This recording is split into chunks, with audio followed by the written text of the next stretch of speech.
Welcome to the Daily Reminder Network. Never ever underestimate the power of Allah. You know, there was a sheikh who mentioned this in Saudi Arabia, and there was a doctor that visited him from Pakistan and told him a story that happened to him. So he says, what happened to me, he says, the doctor who's speaking is a top neurologist, one of the top doctors in Pakistan, or, you know, a very, very good doctor, very hard to meet. It's said that perhaps you would have to wait months on end before you can get an appointment to see him.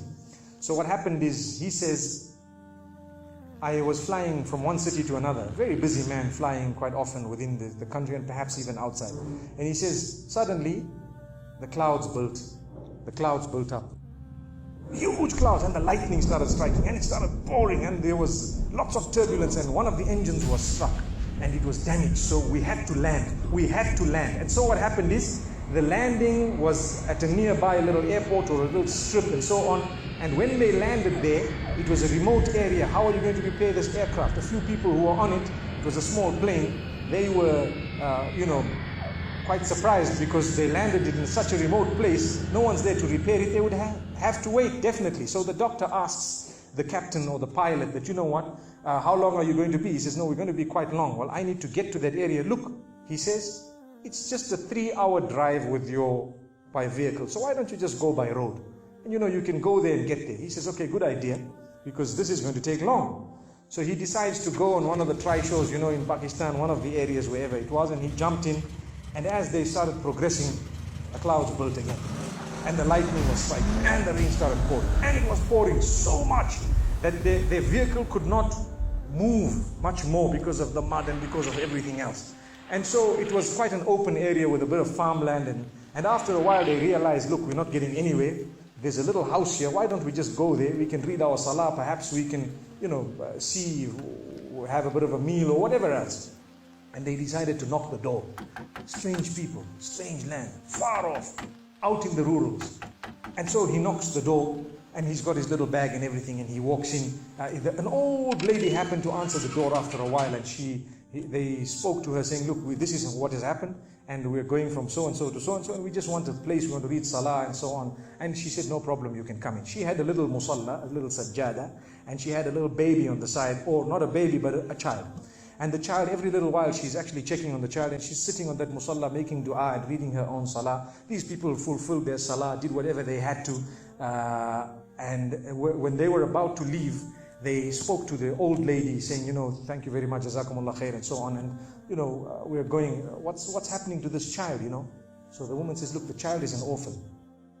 And the child is unwell, not well at all, very sick. And we've been to all the doctors around. And subhanallah, I'm the grandmother of this child.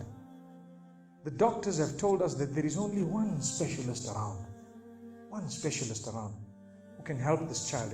And we tried to make an appointment, but they asked us to come 6 months later. And it's far away. I've been making dua to Allah ever since that day. Ya Allah, make it easy for us. Child is sick. Make it easy for us, Ya Allah. So the man says, what's the name of that specialist?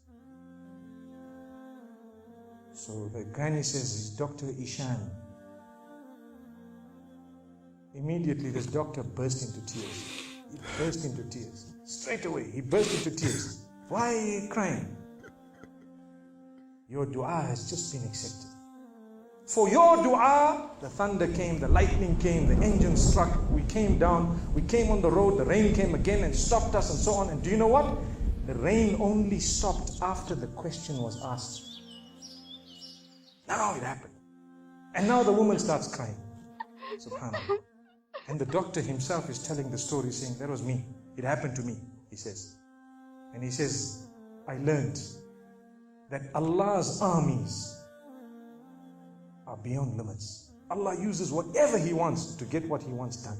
So, where in the wildest of the dreams of this person would they have felt or believed that the top man, whom it is semi-impossible to see without big appointments, would actually be driven all the way to the door, knock the door, come in here, read some salah, and they would have to serve the child here. Amazing.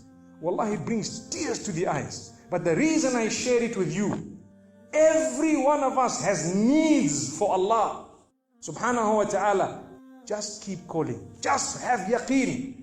Have conviction. If it is meant, it will definitely come in your direction. You know, we use the term by hook or crook, but I don't want to use that today.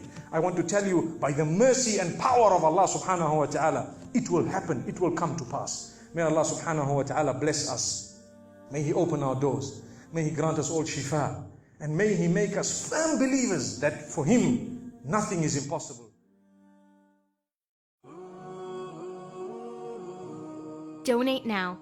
Go to thedailyreminder.org/donate and stay updated by joining our network's social links.